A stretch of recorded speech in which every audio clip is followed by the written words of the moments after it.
Topic today is promulgation of law and its penalties. Promulgation of laws and its penalties state the written laws were promulgated by the Dato in the Council of Elders, a town carrier called Umahulukan announced the law to the people. A law was made by Dato and it will examined by the elders. The elders are the group of the people who are the senior of the Dato, which are also advisors. They examine the law presented by the Dato and evaluate the law if it is considerable, possible, or fair and announced to become of official law. Ang promulgation ng mga batas ay ang pagpapahayag ng mga ito sa publiko. Noong sinaunang panahon, ipinamahagi ito ng dato at konseho ng matatanda sa pamamagitan ng umahuluhukan. Ang mga batas ay ginawa ng dato at sinuri ng mga matatanda bago ito maging opisyal ng batas.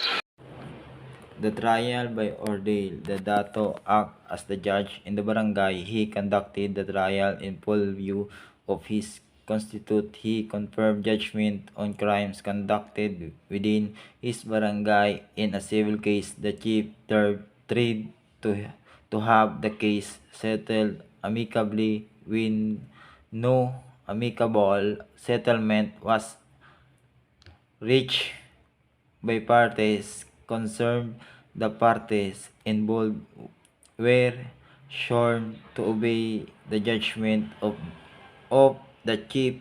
The parties concerned presented as many witnesses as they could in order to bolster their defense. This is the example, the trial by ordeal. Ang mga taong inakusahan ng mga krimen ay maaaring pumili ng isang pagsubok sa pamamagitan ng pagsubok kung saan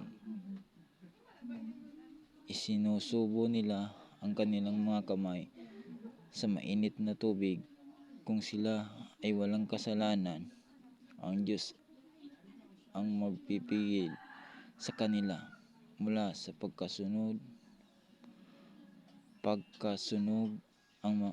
Ang mga pare na nagpapatupad nito ay nagpapalamig ng tubig ng lihim bago ang pagsubok kung naniniwala silang ang taong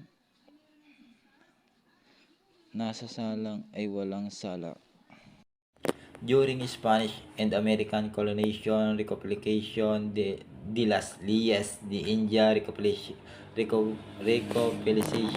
of the law of the Indies, 16th century, disconsent of the royal decrees, orders, ordinances, and order. Additional laws, rules, and regulation is used by the King of the Spain which are enforceable in the colonies of Spain. Isang halimbawa ng batas na maaaring matagpuan sa Reconciliation de las Leyes de India ay ang pagbabawal sa mga lokal na leader na magsagawa ng mga kilos na laban sa mga utos ng Espanya tulad ng pagtutol sa patakaran ng kolonyalismo o pag-aalsa laban sa mga Kastila.